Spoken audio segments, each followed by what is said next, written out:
Eu estou convencido que a técnica é imprescindível num primeiro momento da aprendizagem, quer da arte, quer do desporto. Ou seja, eh, para dar o exemplo muito referido por Merleau-Ponty, Cézanne, que procurou, digamos, pintar de acordo com uma técnica original, visitava todos os dias o Museu do Louvre. E, portanto, num certo sentido, eh, era como que obrigatório reconhecer o modo como os clássicos pintavam para depois poder desobedecer a esse padrão, a esse modelo, a essa técnica.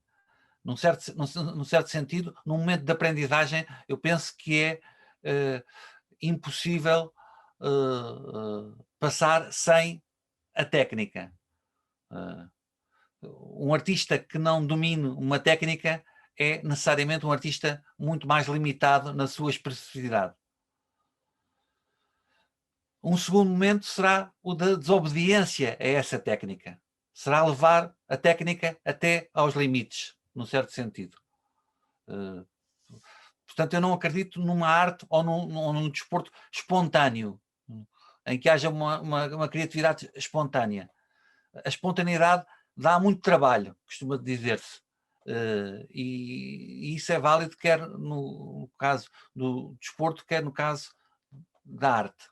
No caso do desporto, por exemplo, um desporto muito técnico como é o ténis, requer uma aprendizagem muito morosa e muito paciente dos gestos técnicos, por forma a se conseguir acertar na bola com um mínimo de eficácia. Mas a verdade é que os grandes jogadores são capazes de ultrapassar os padrões académicos, os padrões técnicos, os modelos técnicos. Inventam novos gestos. Têm essa capacidade de levar a técnica a limites que antes eram inimagináveis. E, num certo sentido, eu penso que isso também se passa com as artes, quer sejam as do corpo, quer sejam as da escrita.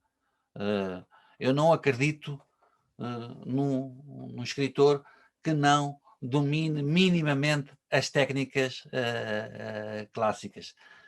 Será muito difícil ser original se não conhecer minimamente aquilo que já foi feito antes. Mas a partir do momento em que conhece, a partir do momento em que, como Beckett dizia, já consegue dizer bem, trata-se de procurar dizer mal, num certo sentido. Trata-se de procurar desobedecer ao padrão e levar, o que é outra forma de dizer, que é levar o padrão a limites que ele não conhecia antes. Mais importante ou mais fácil de saber porque é que se faz desporto ou porque é que se faz arte, talvez seja perguntar porque é que se continua a fazer desporto e porque é que se continua a fazer arte. Porque na origem da escolha do desporto que nós praticamos ou da arte que nós cultivamos, pode haver muitos motivos que não são necessariamente autónomos. Pode haver a influência da família, a influência de um mestre, a influência de um professor. Mais inquietante é a pergunta de quando um desportista ou um escritor alcançam já um determinado nível, enfim, podemos dizer no caso do desporto, ganhou tudo aquilo que tinha para ganhar, porque é que continua a fazer desporto? Ou num caso de um artista já obteve o reconhecimento, porque é que o reconhecimento pelos seus pares, pela crítica, pelo público em geral, porque é que continua a fazer arte?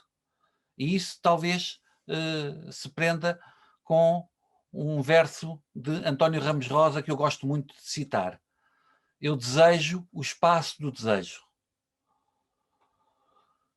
Se calhar é esse desejar o espaço do desejo que faz com que o desportista ou o artista continue a desenvolver a sua atividade.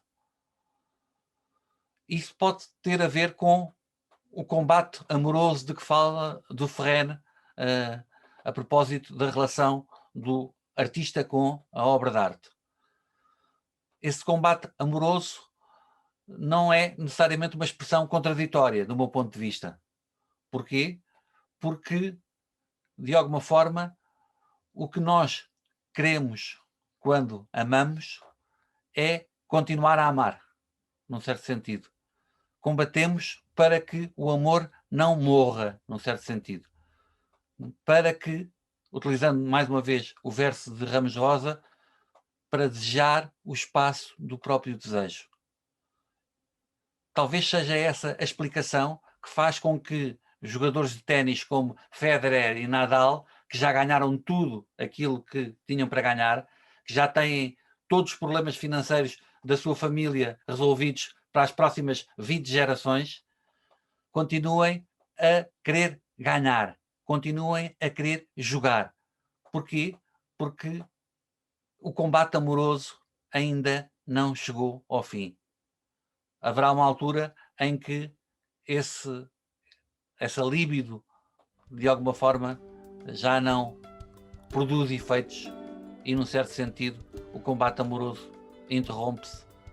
Deixa de haver espaço do desejo, se quisermos.